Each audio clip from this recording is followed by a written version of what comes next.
Alright, I've made over $1 million for business owners on YouTube. And if you're not getting tons of growth or tons of sales, you can literally copy my entire system if you lock in on this video and don't skip any parts of the process. Because I'm literally about to reveal all the sauce with the 10 steps you see on the screen right now, so you can go ahead and beat 99% of the competition on YouTube. If this is your first time watching me, I'm not here to BS you around. Here's the proof on screen. We have 115K in 115 days. We have multiple six figures for Marcos right here, multiple six figures for Max, multiple six figures for Julia. Here we're working with my boy Brez. I'm working with Samir currently. And we also have this client in the crypto trading niche. You know YouTube can make you hella money, and these 10 steps are going to help you capitalize on that. So step number 1 is tapping into your competitive edge, or you will get ignored. You will get left behind compared to your competitors. Everyone watching this video right now, you have a specific competitive edge, and you have to allow that to bleed throughout your content. But how do you actually do that, right? Because you have to think, imagine everyone out there that's in the same niche as you is making the exact same content, saying the exact same things, and your ideal customer profile, your client, is going out there and watching all these other videos. How do you expect them to tap into the content that you're making? If you're making the same as everyone else, people are gonna forget your content. So how you actually tap into this competitive edge is by, one, seeing what advantages you have that other people in your niche don't have. What is your story, and how can you push that angle through your content? And what are ways that you can just see yourself being different? If you go ahead and watch all your competitor videos, what are things that they're doing good that you can actually implement into your content? What are things that they are not doing where you have a competitive edge and you can allow that to bleed through your content? Number 2 is don't hide that you're selling something. You'll see a lot of people are like, oh, I'm not trying to sell you, or blah, blah, blah. Like, be transparent that you actually have a product. And honestly speaking, if your product is good, it's basically an obligation to actually promote it and sell it because it helps more people in the world, which is how you should think about it. So be very upfront that you do have a product to sell, and you create content to sell products, but you're also helping people in the process. When you're plugging your offer, don't feel like needy or too pushy. Do your CTAs in a very subtle way where people, once again, feel like you're authentic and that you don't need their sale. When people deem that you're needy, it actually pushes them back from buying your stuff. It's just like on a sales call. If you act too needy, you're not going to get the sales. The same thing with YouTube. Don't be too pushy with your call to actions. And at the end of the day, it's literally just a game of trust, which is why, me personally, I think YouTube is the best platform when it comes to trust. And it's literally lapping all other short form content platforms like IG, TikTok, YouTube Shorts, because with YouTube, the watch time is the aspect that matters the most, WT. And you're going to get the highest amount of watch time from anybody watching your content on YouTube. And the more time people spend with you, the more trust that builds and the more money you are going to make. Now we're on to step number 3. And like I said, this video actually has 10 steps. So if you don't want to miss out on any sauce, do not skip through the video, which is actually why I'm blurring things for you. I'm saving, I'm actually retention hacking you right now, but the things that I'm about to mention later in this video are valuable. It will be stuff that can actually help you. So if you lock in, you will make more money on YouTube. The fact of using retention, I'm going to run you through how I kind of think about retention and scripting my videos right here. But first things first, it comes down to open loops throughout your content. I'm going to tell you actually how to frame your content. Second, if you do have editing, like if you are editing your videos, pattern interruptions can be good. And then third is using stories, tension, and curiosity, basically side questing the viewers instead of just like saying BS. I'm going to talk on all these things. So at the end of the day, it's really just psychology and using a framework behind it, and then being yourself and talking how you would talk, share examples, and not feeling like you have to stick to the script. Even when the clients that we script our videos for, we're not sticking to a script. We have a framework that we give them. There is a script available, but they don't have to read it word for word, because then they become a bot, right? And we don't want any of our clients being robots. So for the hook of your video, I like to stick to a process called proof, plan, promise. So with this, you're essentially able to, one, with the proof, confirm the click of the person that hit the video. If they hit the video they saw in your title and thumbnail and made them interested, now give them proof of why they should actually listen to you and watch this entire video and actually see that, okay, this is a video I am meant to be watching. Because YouTube is a platform where it's not like TikTok where it just like feeds you content. On YouTube, people are specifically clicking and deciding to watch your video, so their time is valuable, and you have to make them, realize why they should actually watch your video. After proof, we have the plan. The plan is basically just actually setting the plan for the video. So in this video, I'm going to blank, blank, blank. For example, in this video, I said I'm going to be covering 10 tips that's going to get you ahead of 99% of business owners on YouTube. And then the last P is promise. So with the promise, essentially all you're doing is giving people a reason to stay to the end of the video. So with this, in this video, with my proof, obviously I showed that I've made over $1 million for business owners on YouTube. And also the promise is I said you can copy me if you tap into the 10 tips I'm about to share in this video, because these are the exact things I'm using. You know, YouTube can make you money, so unless you hate making money, it's just better that you lock in and focus on this video. So that's kind of the promise I gave you in this one. Then after, you know, your hook is complete, the next thing you want to focus on is actually the body of your video. So for the body, how we like to think about it is you have a setup, which is like an intro to your body. Then you have tension, and then you have resolution. And this is obviously done while actually opening the open loops. I'm going to show you how to do this. So the setup, you're introducing what you're going to talk about in the segment, and you're giving context to that, but you're not revealing and giving the knowledge right away. You're basically just, once again, just introducing what you're going to talk about. So it's like a mini hook is how I kind of look at it. From there, you have tension. So tension is, why should they actually listen to you? Why should the audience care about what you're saying right now in this video? And if they don't listen to what you're saying, how is that going to negatively affect them? So this is basically giving context and side questing the viewer before you actually give the knowledge in the resolution, because you don't want to give the knowledge before the context, because that's how people click off your video. At the end of the day, once again, you don't want to be cringe with doing this, but you do want to have a structure where people can pace throughout your video and feel like they want more. And this is how you actually do that. And then with the resolution, I mean, this is where you're just giving it the sauce, give the piece of advice, the framework, etc. And then what you would do was you would open loop to another setup, and then you just run the process, typically for 3 parts of a video is how we do it for our clients. Obviously, like it says here, you can have pattern interruptions of B-roll. When I say side question the viewer, like topic number 3 is here, you can basically tell stories. You can use examples of things that's happened. You can ask questions to the audience. You can use statistics and data, and these things are essentially giving more context without revealing what you actually want to tell them. And these things can be brought up in the setup and the tension. Then the resolution is just you give away the sauce and you give them what they came for. Number 4 is really like the master plan to mastering packaging on YouTube, which packaging is your title and thumbnail if you didn't know. And how I like to think about it is thumbnails are your desired outcome and titles are going to be what gets the curiosity. And I'm going to break down actually like how I think about it. So your thumbnail should show the desired outcome of your viewer, and your title is what brings a curiosity. And how I like to kind of think about it, thumbnail is essentially what actually gets, you know, the attention that you want on the video. But the title is actually what's going to get you the click. So they go hand in hand. And that's why I say the thumbnail is your desired outcome. You want to show that desired outcome. And then the title is you want to see, okay, after they've seen the desired outcome, what's going to make them curious to click this video? One thing you don't want to do actually in your packaging is over describe the video, right? You don't want to have too much text in the thumbnail. You don't want to have the title and thumbnail repeating the same things. There's obviously nuance to this. There's certain cases where it actually works, but in majority of cases, you want to keep things simple.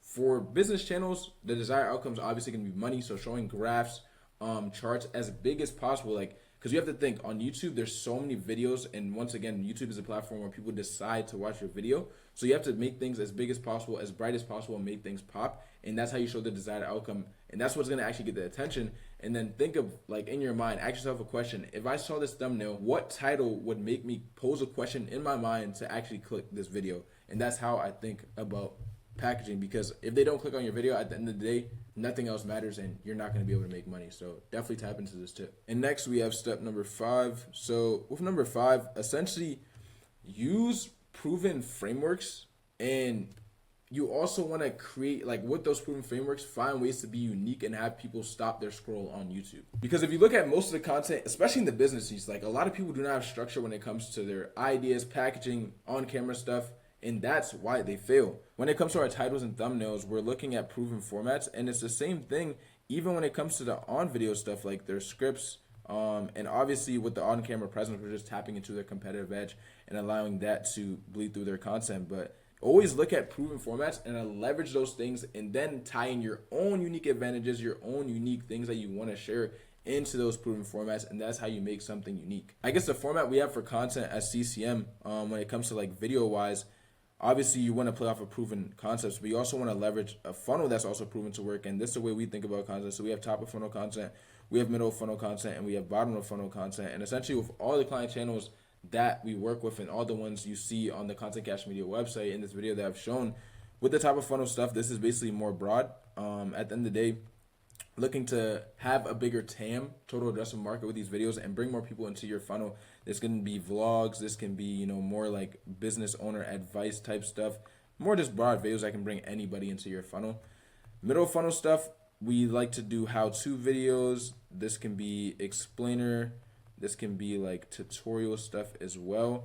Basically showing people how they can get the desired outcome of whatever your service or product is, etc., etc. And then bottom of funnel stuff can be case studies.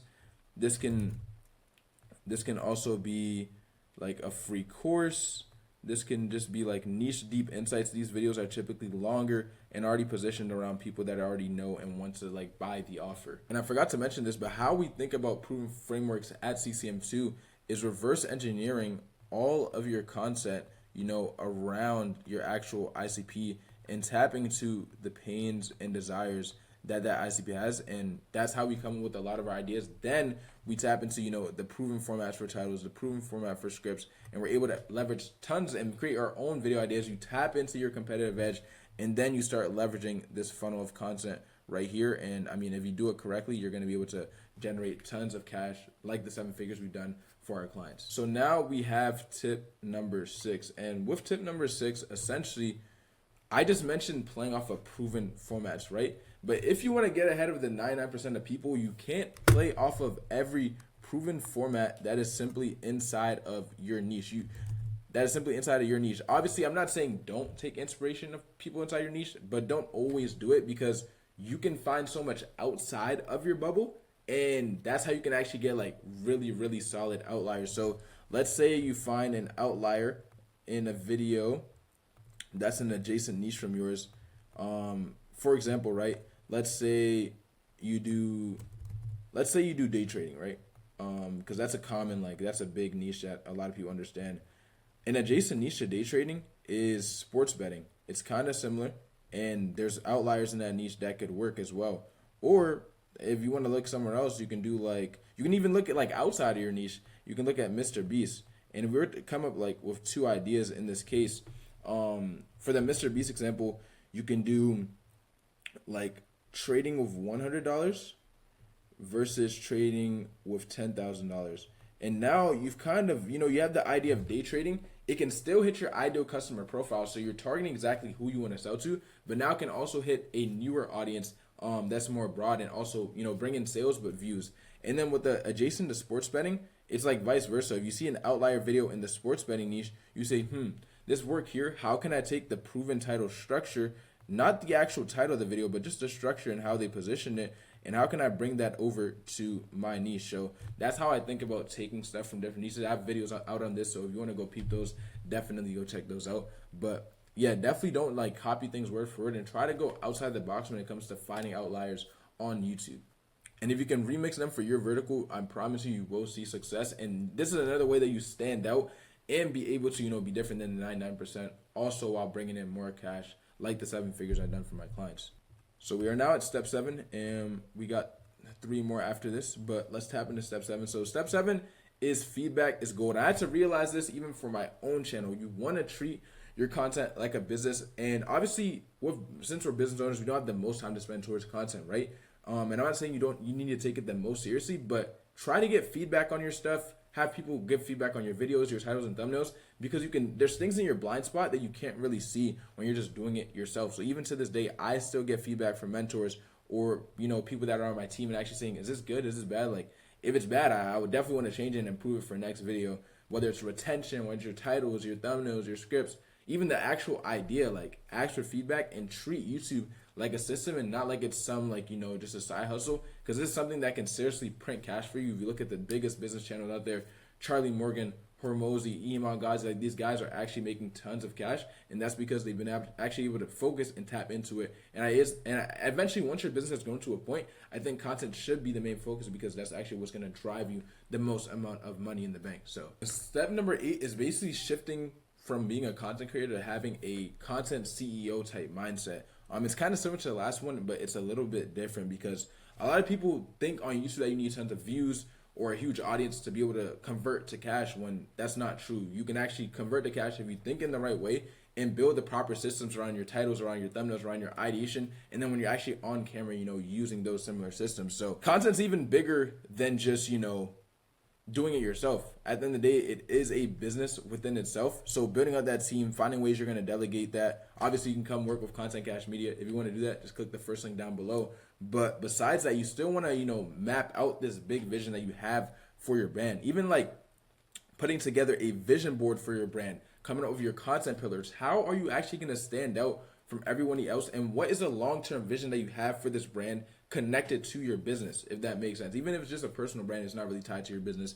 Having a vision board and content pillars and all this type of stuff, it helps you map out the future vision and what you want to do. And then when it comes to, numbers, tracking KPIs, your numbers, watch time, subscriber growth, monetization, the biggest KPIs that it comes down to, in my opinion, is being mindful of your click-through rate and your average view duration and seeing how those change from video to video, but actually being intentional of how you change them going from upload to upload. I know like Hormozy, for example, he uploaded thousands of videos before he had to ever like really started blowing up. And with his stuff, he says definitely post as much as possible, but the mistake people make is they don't make changes when they're posting. So if you make one video today, when you go to make that next video tomorrow, see how you can be better in just one way. It could be the title, thumbnail, script, idea. See how you can be better. Maybe it's your on-camera presence, and find a way to improve it. So KPIs I'm tracking, CTR, AVD, and actually seeing how we can improve those over video over video. And yeah, when it comes to the angle of not focusing on views over cash, see how you can make content that's actually evergreen, that's going to target your ideal customer profile. Because if it's evergreen and it targets your ideal customer profile, you can use this content to nurture people forever and actually use it in your sales process. There's so many ways you can leverage content where it's back to, frequently asked questions from your audience. You can tap into the sales objections that people are having. What are the pains and what are the desires that people are having? Like, these are the things you need to focus on, obviously, in order to turn your content into cash. And if you do this correctly, you're going to have videos making you money while you sleep. And that's the whole goal with this personal brand stuff, and building the connection outside of content or outside of cash, where if you meet somebody in person or you're on the street, they can be like, oh, yo, I've seen your content before. That's like the biggest thing with this content stuff. And we have 2 steps left. So let's definitely tap into those. Step number 9 is essentially reverse engineer what the top 1% channels are actually doing. Because if you look at content, these people are not lucky. Even if it's the biggest channels, like to this day, I'm still learning. I'm recently watching a podcast with Patty Galloway on there, who's one of the biggest YouTube strategists in the world, if not the biggest. And I'm still trying to learn and see like what are they doing intentionally that I can apply into my content. So look at the top videos in your space, but also look outside your space. Constantly be a student of the game. Once again, it's just like business. And if you're a student of the game, constantly learning, you will be able to level up your content video after video, whether that's, hooks, intros, looking for retention tactics, your titles, thumbnails, seeing how you can do better call to actions. There's ways that you can tie your call to actions already to what you're saying so it comes more natural. And all these things, once again, it's just like business. At the end of the day, it's marketing, but also, at the end of the day, it's obviously marketing and then wanting to do the content stuff like an art. It's business, but it's still art. So figuring out the fine line between the two and seeing how you can actually, reverse engineer what the top people are doing and apply it to your content to actually have that execute. Because the clues are there. A lot of people just aren't looking. So definitely make sure you tap into that. And last but not least, step number 10 is play the long game just like Hormozy did. Like I mentioned earlier, he had uploaded hundreds and thousands of videos before he ever blew up his personal brand, like 2 to 3 years after. So obviously apply everything I've mentioned in this video, but everything comes down to consistency and actually improving per video and not looking for the short way out. Because a lot of people will get close to making it and they kind of quit. It's like that. It's kind of like that that meme photo where they're mining for the diamonds and the guy is right there, but he ends up turning around and the other guy just keeps going. And you have to be that person with your content, just like you are in your business. And I promise you will be able to make it. So hope you enjoyed this video. Hope you enjoyed the 10 tips. Hopefully this was all valuable. And if you're interested in working with us to get results like the ones you see on the screen right now, just click the first link down below, like I said, and I'd love to talk with you one-on-one. Besides that, I appreciate you for watching, and I'll see you in the next one.